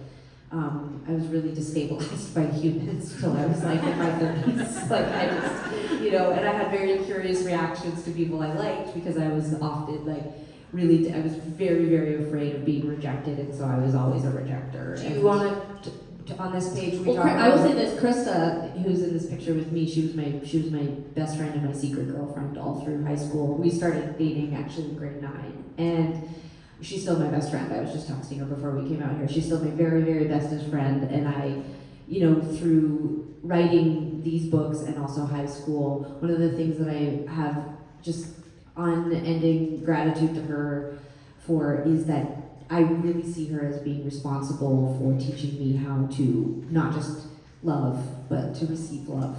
And she was, and still is, one of the most just patient, thoughtful, curious. Like, I don't know what she could possibly be curious about now for me. Like, I mean, I've just been around her for so long. And yet, I feel like I could call her right now and she would talk to me for like 5 hours. Like, I just love her, and I think all the time, like, gosh, I'd be a different person if I hadn't met her. If she had been the first person, and we all know this because most of us have a bad first person that we dated. My first love was good, and my first love was reciprocal, and it was respectful, and I learned so much in friendship and in my romantic relationship with her. Okay, my first crush was on this side,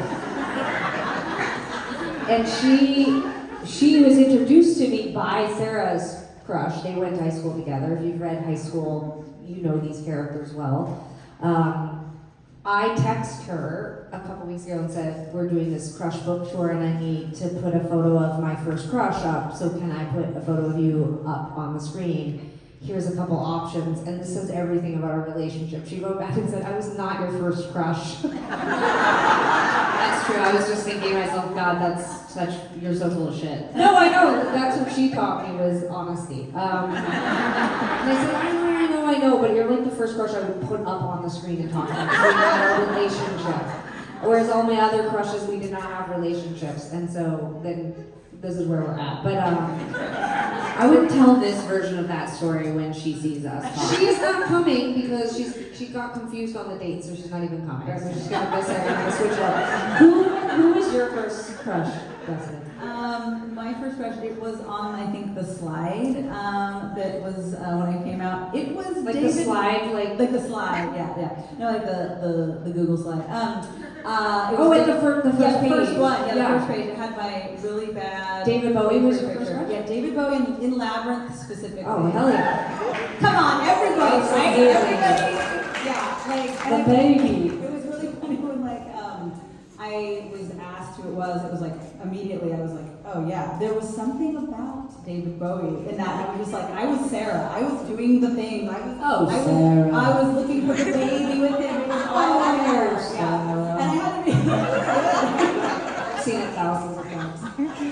It's amazing. I knew we'd get along when I saw that slide. I was like, that's who she chose? That's amazing. And I was very, very methodical because I was like, I don't want to show the one, like a full body one, because The wake up? yeah, everybody knows about the weird pants, and I was like, it's not about that. It was about his eyes. It's weird. It's so weird that you're saying that because I feel that part of my fascination about David Bowie was specifically also rooted in Labyrinth and was about what was going on.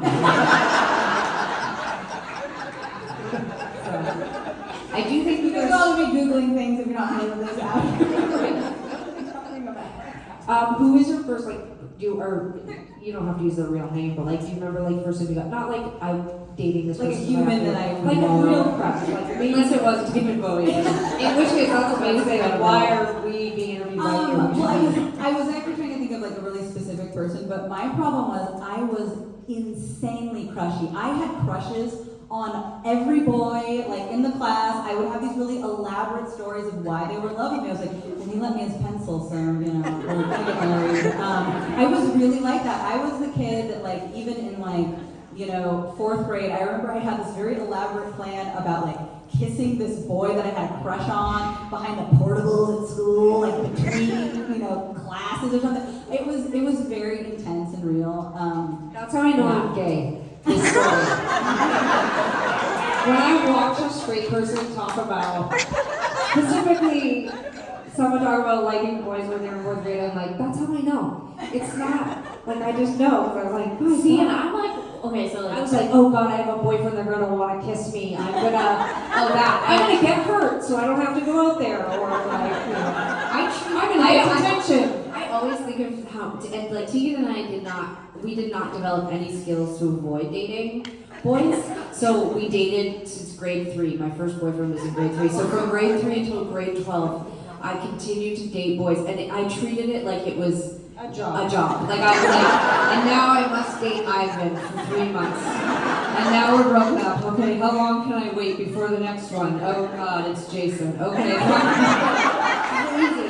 I dated so much, like, and it was just like one after the other after And the you know other when you meet, after the like, other. It's crazy. And you know when you meet like now, like pansexual or bisexual people, you know when people are just talk about, they're just like, that's also how I know I'm a lesbian.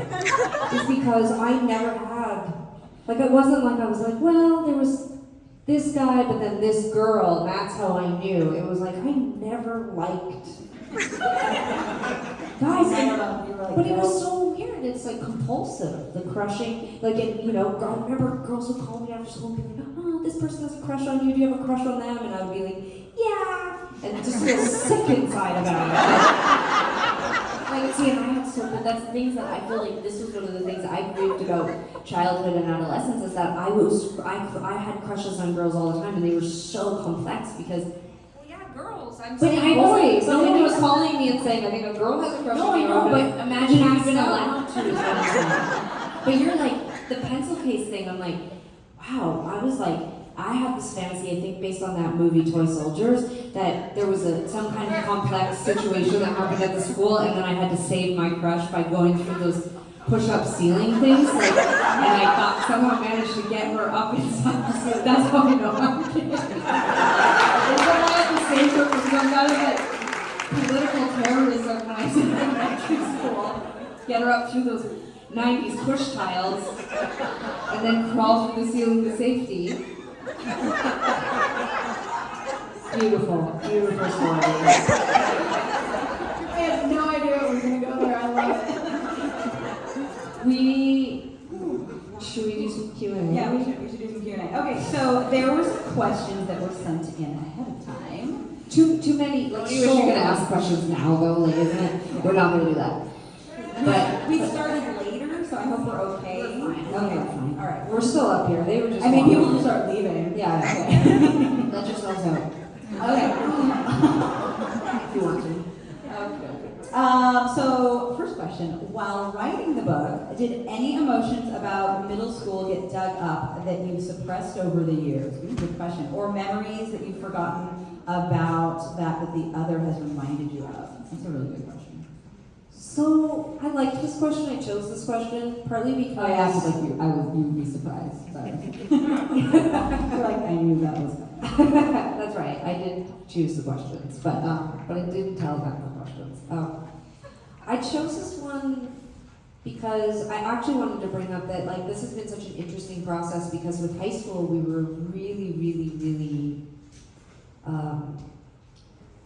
collaborative with our friends. Like we're friends with a lot of our friends in high school, and the main people we talk about in high school we were still in touch with, still love very much. They really helped us in so many ways. Whereas with junior high and crush, that wasn't really necessary in the same way because we were fictionalizing it, modernizing it, and so I didn't really think that much about the people we got to junior high with. And I chose this because in writing this book, it did bring up a lot of feelings that I had with junior high, and I realized that I had so many unresolved issues from junior high, especially around friends and around behavior. Like, I felt bad. I don't think that we were bullies, but we certainly were friends with bullies, and that's just as bad as being a bully, really, like when you just put up with bad behavior. The transition from elementary school to junior high, you know, we ditched some of our friends.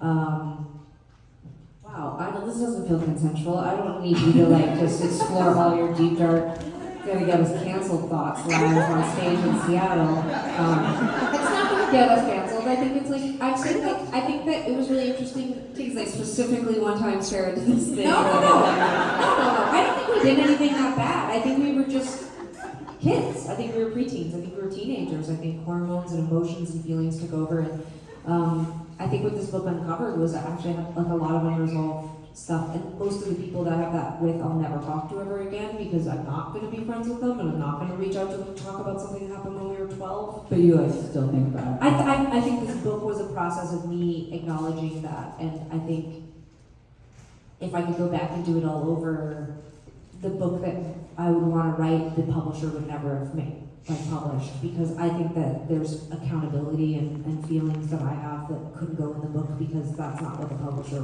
wanted. And it had to do with the 5 guys that you had It definitely, I think it has to do a lot with like the past, yeah. So it did uncover a lot, which was interesting. It's been helpful for me like personally, but I feel bad because I was so proud of high school and the work we did, and something I will admit sometimes with junior high crush, there's a part of me that's like, I wonder if people we went to junior high with are like, fuck those bitches. Yeah.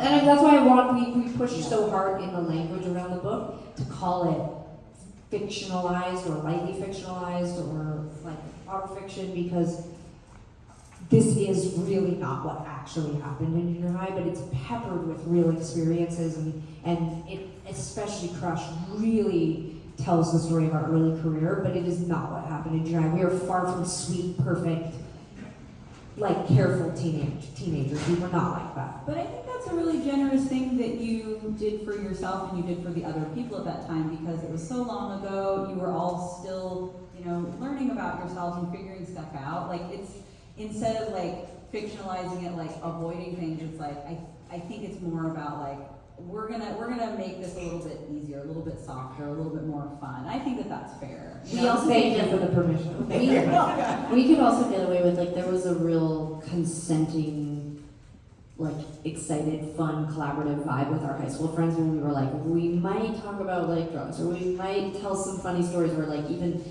just, like, how exposing it was to talk about our friends who we had romantic relationships with. These are people who maybe they haven't talked about their same-sex relationships with us, like, they've been our friends for 25 years, they've brought their coworkers, their family members to our shows, or we've spent Christmases together, whatever it is. I don't know if Krista had shared with every person she's ever met, oh, Sarah's also my ex, and so there was an exposure that happened with high school that it felt like we really needed people's permission. And I know for junior high, how would we have, very different to tell those stories when you're talking about like 15, 16, 17, 18 than when you want to go back to like, hey, remember when we were 12 and you told us that really insane story about that thing you did over the summer before we started grade 7? Like, there would have been no permission, like, it would have been like, no, I was 12, don't ever tell that story to anybody. Like, it almost feels like there would have been something very reckless and very different, so we knew right away, like, oh, this is so different than talking about high school where, Still brought it up. Bring you back to the question. It still brought it all up. Yeah. Well, I think it's good. This is a great one. Who is your favorite new kid on the block? NKOTB. Joey McIntyre. Of course, Joey. Joey's so got those beautiful Jordan. eyes. Oh, Jordan. And I have a photo of him like with his shirt off on my bedroom wall at 8. But still no guys. No, but I'd love to put my face up against his chest, like on the first one. But I've unpacked that. I think that, and I'm sure a lot of people here will understand this. Like, I wanted to be him. You know what I mean? Like, I wasn't like at 8 or even 10. Like, we liked them for years, but like we've met them. As adults, met them, and I was giddy. Did you ask to put your head on Jordan's chest? No, but I think that like that's a very specific. I've had this conversation like as a queer woman who feels very much like I am in the right body. Like, this isn't like, I'm not trying to say that I'm not cis. I am, but I think that I'm at different phases and times in my life. I think tomboy. Some of these labels that get attached. Like, it wasn't just like I wanted to dress like a boy. It's like I wanted, like, there was something about boys that I wanted. I know what I wanted. I can jump off that. Sure. I thought about this a lot as well. It wasn't just that I wanted to be Joey, because there was a feeling of crushiness, or there was something titillating about thinking about Joey, but it was because I wanted to be Joey and get girls. Like the attention that they were getting. Like when Joey was like, please don't go girl. I was like, yes, and where is she? Let's get her. I was like, I wanted to be Joey, excited about a girl, and like, does he get the girl, which means I get the girl? Like, I don't know, you know what I mean? I would say that's confusingly. I also felt that about Phil Collins. I don't know what that says about him. Who is your favorite new kid on the block? Oh God. I mean, I think Joey, because he was cute. He was cutie pie. Little eyes. Yeah. Sometimes the guys in the boy bands, they're I don't know. They were a little. They were so specific in like their flavors, Yeah. It was sometimes be like, well, if it was like this part Joey and this part, it was like it wasn't necessarily. If you had to choose another one, not Joey, who is your next favorite? Who? I don't have an answer for this. Nobody nobody ever picked John. That always. But I was actually thinking he's so cool. Has anyone watched his show? No. He fixes up farmhouses and he's a goddamn babe. We missed it. We slept on John. No one slept on him. Great question. Great question. Okay, what advice would you give, or would each of you give to aspiring creatives who want to share, publish their work, but are disillusioned by the industry and what it takes to be a full-time artist? Thanks from Koki. I think you should answer this. You've published, yeah. I guess, this is like a depressing question. No, I'm kidding. I would say, just really follow whatever speaks to you most. The best thing that you can do is be your most authentic self, because I feel like as a creative, especially somebody making books, it's like I'm always like, does that already exist? You know, you're really worried. You don't want to copy somebody. You don't want to like be doing the same thing that somebody else is. But every topic, every theme, everything has already been tread like a million times. But nobody is going to tell it the exact way you're going to tell it. So I think that that's a really important thing to stick to. And not everybody's going to get what you're doing, but that's okay. But there are people that will, and I think keeping that in mind is really important. I do think it takes a lot of persistence and tenacity to be a full-time artist. Have no shame in having a side hustle. Like, I was making books for 10 years, 5 of those, I still had a full-time day job, and I was making books at night and on the weekends, you know? So like, I think you have to really want to be specifically like an author or an illustrator, and you have to figure out how it's going to work for you. I know a lot of people that they want to do it, but they don't really have time in their life. And they're like, but how am I supposed to do this? It's like, well, try the best you can. Like, I'm always thinking of stories ideas when I'm like doing the dishes or taking a shower. I'm like multitasking my brain. I'm trying to steal little moments here and there because, if I'm not actually writing, I might be like taking my kid to school. There's a lot of like time slicing you have to do as a creative. When I was a kid, I always like use this like analogy that like I thought that when I grew up and I could be, if I was going to be a professional author, I was going to be like Meryl Streep in She-Devil, and how she's just like got this big pink mansion, and she's just always like on book tours, like signing, big stacks of books. There's lines of people for hours waiting for her, and she's just leisurely writing while like a scarf is blowing in the wind. Like, that's what I really envision. It is completely not like that. Like, if you're lucky, you get to write like 4 hours a day because you're doing other stuff. So I would just say, like, if you really want to do it, don't give up. And and there's so many different kinds of things that you can do now. Self-publishing is huge. Just know what you want and just keep going for it. That's great advice. That's awesome advice. I charge for that advice, so there's a donation box on there. What advice do you have for a writer in a rut? Is that? Yeah, I mean, I think you covered some of that. Yeah. I loved what you said about like this. Just keep going. Yeah, keep going the slices of time and multitask while you're doing other things. Okay. I also just read recently, listened to a podcast and I've made some changes in my life, which are purely because I have the ability to change my life the way I want. So I acknowledge this is probably hard for a lot of creatives who are working real jobs, but if I get up in the morning and I do texts and emails, I cannot be creative after that. It's like puts my body into triage mode. It dumps cortisol. It just blocks the part of my brain that's creative. So for me, even if I can only spend an hour being creative in the morning, I'd rather do that hour or 2 hours and then work the rest of the day. But I can't do it the opposite way. It just, for years I've had a difficult time writing music, and the second that I flipped that and started checking email at lunchtime and into the afternoon, it's like I wrote 6 songs.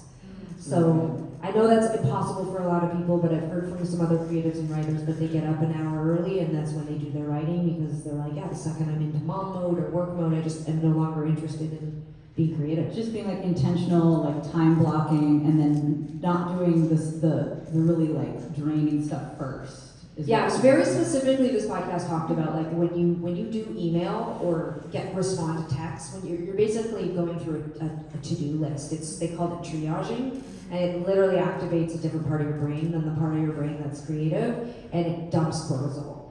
And so you're going into a state of stress, and that's just not really for most creatives the state that you create in. So that's making me stressed just thinking about it. that. I know. I've really noticed it for myself, so I'm gonna try that. I like that. What's the podcast? It was the Huberman. Sorry, I know everyone's on the fence there, but someone sent it to me. It was great. It was him talking to like a magician. I'll find the episode. He's talking to this magician and this other guy, but they were. It was fascinating. It was very interesting. Recently, we were in the studio working on a project, and we were with these great guys. Now I'm not going to say their names because I'm about New Kids on the Block. We were with the New Kids on the Block, and I was only a year into having a kid, and we were having lunch the first day at the studio, and I was talking a bit about how, you know, we were really busy. We were putting out an album and a TV show, and like on the outside, it was like we were really busy and creative and looking like successful. But I was like, you know, actually, I'm feeling really not creative. I haven't written or done anything creative in what feels like forever, and I've just been in the actual act of promoting things that I had been creative and made years ago. I'm just feeling really overwhelmed, and you know, I was really sharing. I was being like emotional with them, and they kind of looked at each other, and they said, you know, you should really think about meditating. And I said, I don't want to. And they said, There you go. and I said, what I actually said was, no, they said, you should think about meditating first thing when you get up in the morning. And I said, well, right now I'm getting up about 5:30 a.m. with my 1-year-old. So that would mean what? Getting up an extra hour early and doing that, and I just went on this fucking tirade. Like, I just was like, look at these two guys who are like, good for you that you get up and meditate in the morning, watch Star Wars or whatever, to get your creative juices flowing, and like, Yeah, it's very triggering. The word self-care and like, and like meditation or yoga to like a parent, you're like, die. I was like, absolutely not. I'm getting up at 5:30 and I'm hanging out with my baby, and I'm doing thousands of other things I have to do. But yeah, I just remember being like, I am meditating. I'm listening to the Prince Harry memoir on audiobook, taking care of my baby. That's what I said. There you go. Pop yourself right out of that rut.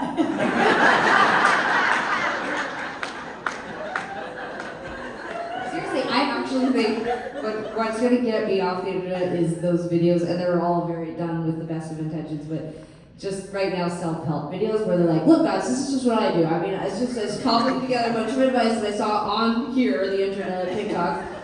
It's just crunches, deep breathing, wear that tape over your mouth, do not drink. Meditate 16 times a day. Take time for yourself.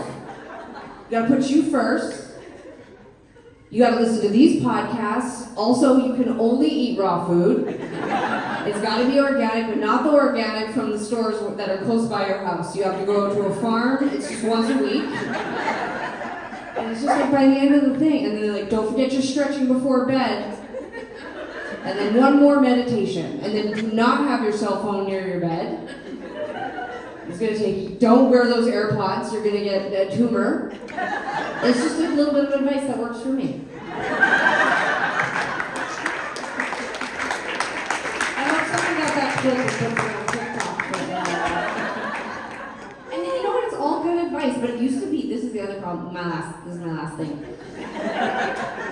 See, I've been meditating, but this is what I'm doing instead. So, it used to be that people would have like a focus video, like it would be like just about vegetables, or it would be just about meditation, and now it's all of the things that you're supposed to be doing in one video, and you're like, so you put it on and you're like, okay, I'm gonna do it along with the video, like you're like, what are we doing? You're doing crunches? Oh shit, we're on to vegetables? Wait, now we're on to herb? I can't follow this video at all. You know what I'm saying? Like I need an instructional step-by-step video. I don't need you to jump all over the map.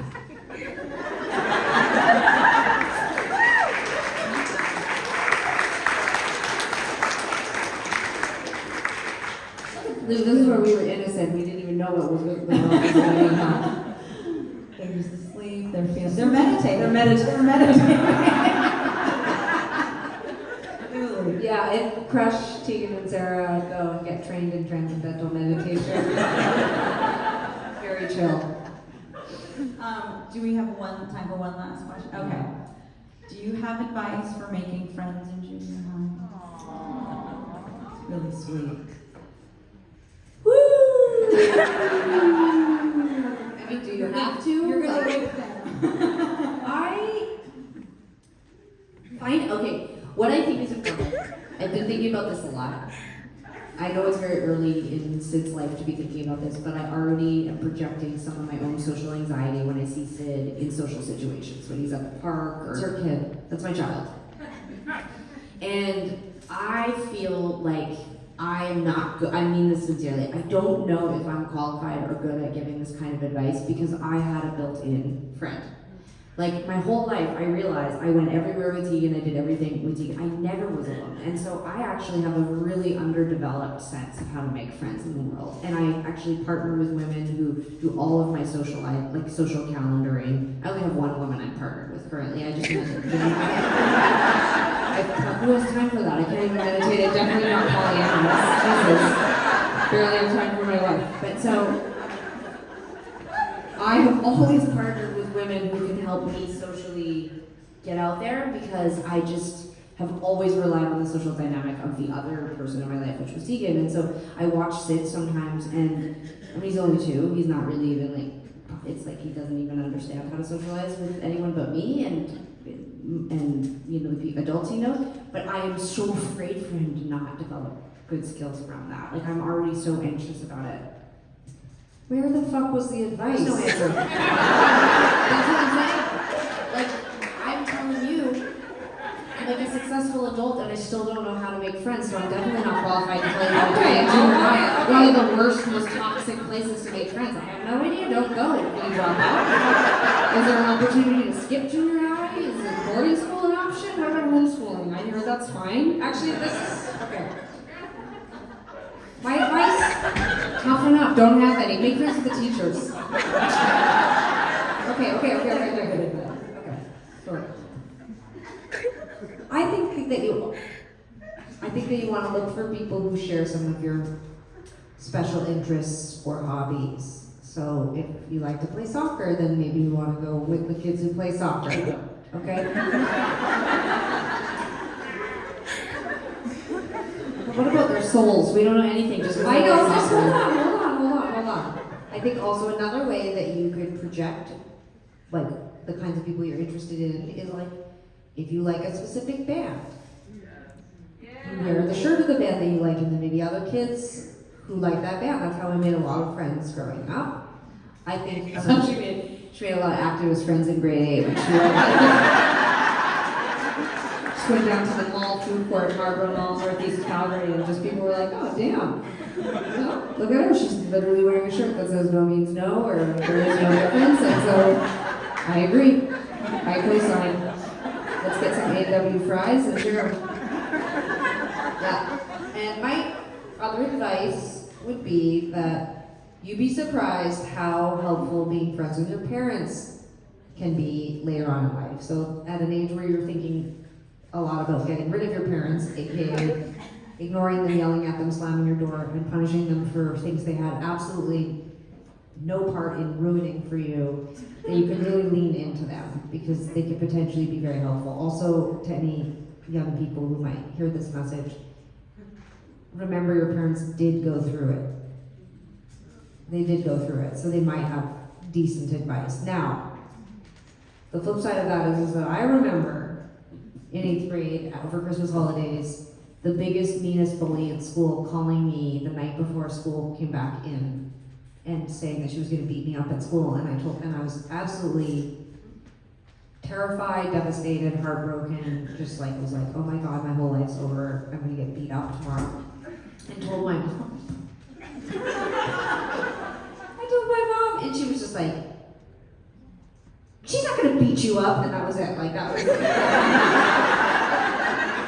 And I went to school and she did not beat me up, but I didn't sleep 1 minute that night. So She emotionally beat you up. yeah, she did exactly. Well, that was her reign of terror, like moved from me to the next person. But I will just say that I think it's just hard sometimes to be young. Oh, I know what I was going to say was that our cousin Jen, who's 7 years younger than us, she sent this photo of her diary to our family chat a couple years ago, and it's so funny. It's an entry from the summer before she starts junior high, and in it she says, everyone in our family calls us Sara and Tegan, so she's like, Sara and Tegan. No, it wasn't when we were, I think it was when we were in junior high. No, was it? No, we were in high school, we were in Atlanta. Do you want? We were visiting our family in Atlanta, and we were talking about how horrible junior high had been for us and telling all the kids about it. And my cousin was going to junior high the next year, and her diary entry is literally like, Sara and Tegan said junior high is so scary and horrible. I'm so scared. to go to junior high. Like just this whole entry about how terrifying. And if you ask, She hadn't thought that until you. we did that to her. You did that. We did that to her. But then when you ask her, she's like, junior high was totally fine.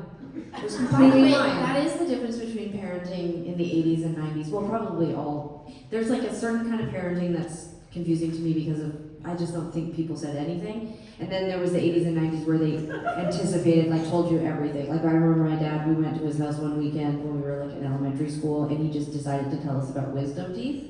And then he walked us through like what would happen when You the will wisdom not teeth- get to keep them, is what he said. Yeah. And he's like, they will have to be extracted. And that's horrifying when you've been told your whole life, brush your teeth, brush your teeth, and then you're even floss because then you won't get cavities and you won't ever have any dentistry. And then he comes in and is like, actually, your mouth is so little, they'll probably all be impacted and you'll have to not just have them out, you'll have to have surgery. So he told us that. I'll never forget it. I was laying on the deck. They had a pool deck at his apartment, a building complex, and I was laying on it. And he just was laying there and just looking at me. And I was looking at him, and he said, "It's terrible. You'll have to get surgery." And then he was like, "No, I'm taking you back to your mother's." And so that was the kind of parenting they did back then. They just told it like it was. Like it was like, you're not gonna actually get beat up. What else do you want from me? Like therapy? I get it later. I could have gotten beat up. Jessica, you did such a great job of keeping this train on the tracks.